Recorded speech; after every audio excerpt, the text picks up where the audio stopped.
Thomas Burdен. Demandons-nous ce que la technologie qui est utilisée dans le monde d'aujourd'hui essaie vraiment de faire. Dans la science. À la base, elle essaie de développer des outils qui soient de plus en plus performants, de plus en plus petits, de moins en moins chers et de plus en plus faciles à fabriquer.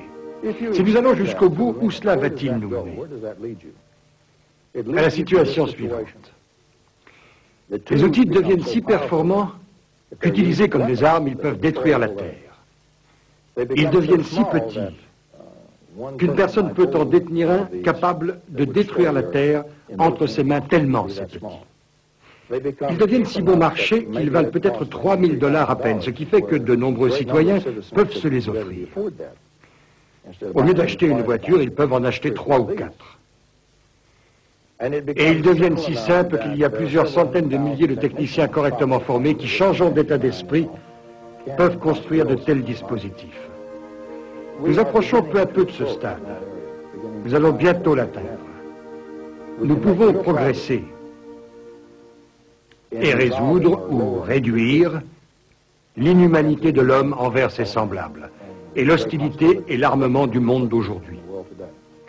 Si nous ne le faisons pas, nous ne survivrons pas à notre propre technologie. La puissance de nos outils se retournera contre nous à cause des gens sans moralité.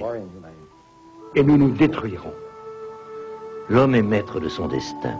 Les visiteurs extraterrestres ont pleinement compris les forces de la nature et les ont harmonisées avec les nombreuses variations des 4 éléments, l'énergie créative universelle et leur conception plus élevée. Nous commençons maintenant à comprendre que cette totale connaissance du cosmos doit être à la base de notre nouvelle science. Thomas Burdен. La vie est abondante dans le cosmos. C'est du moins ce que je crois. Par exemple, dans la mécanique quantique. La vision moderne du vide, c'est que, à l'intérieur de ce que nous pensons être le néant, il apparaît constamment une petite particule, une petite forme, un groupe de particules. Et qu'ensuite, elles disparaissent presque instantanément, si vite que nous ne pouvons ni les capturer, ni les mesurer. Mais elles existent vraiment. Nous avons des expériences qu'ils prouvent. Et elles apparaissent et disparaissent continuellement, et cela à un rythme incroyable. Et n'importe quelle forme que vous puissiez imaginer apparaît de temps en temps dans ce vide.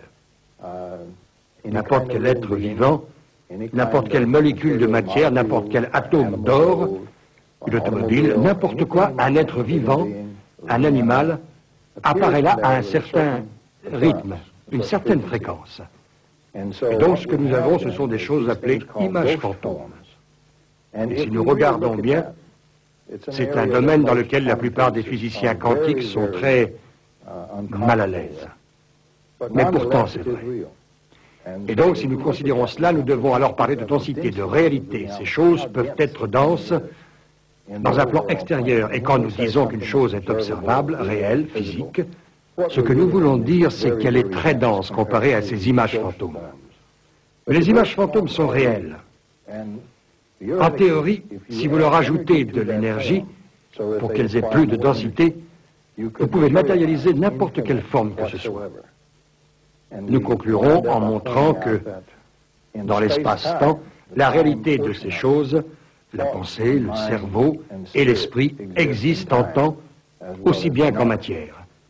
Et donc il y a au moins une dimension commune si nous considérons le temps comme une dimension.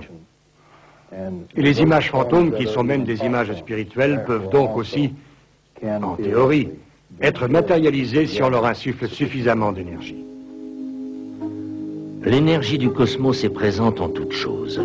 Elle est la force qui entoure notre existence même. Elle fait partie intégrante de la substance de la vie et contient la mémoire de tout ce qui se passe dans l'univers. Le champ magnétique, présent dans toute substance, interagit avec cette force et s'imprègne de cette mémoire. De ce fait, une évolution inconnue ayant lieu dans un secteur peut être liée à un autre secteur éloigné sans qu'il n'y ait aucun contact physique. La percée effectuée par le docteur Rupert Sheldrake avec la découverte de la mémoire de la nature supprime les frontières entre l'homme et le cosmos, prouvant ainsi qu'il est une partie du filet inextricable de l'énergie et de la mémoire dans lequel l'homme n'est plus prisonnier de son concept conventionnel du temps.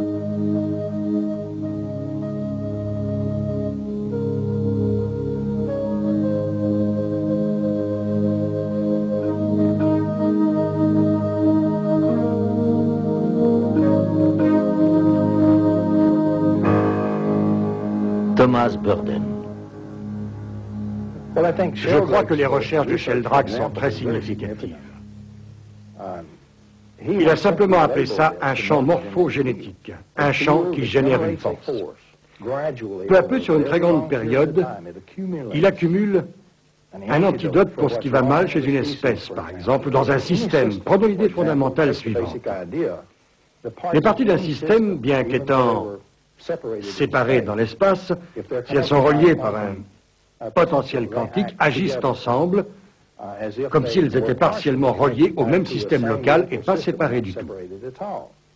Et donc je crois que les implications dans le domaine de la physique sont passionnantes, car nous parlons ici d'une physique qui est un ordre de grandeur plus profond et plus fondamental que la physique que nous avons aujourd'hui. Et étant donné qu'on ne peut échapper au champ morphogénétique, c'est le stimulant qui poussera nos physiciens à rechercher le véritable mécanisme qui provoque cela. Et quand ils auront compris, ils auront accepté, et qu'ils auront appris à travailler avec, ils auront une nouvelle physique plus fondamentale qui pourra servir à améliorer la vie quotidienne. C'est le sens du travail de Sheldrake. Nous sommes reliés à une conscience universelle à travers chacun de nos actes et chacune de nos pensées.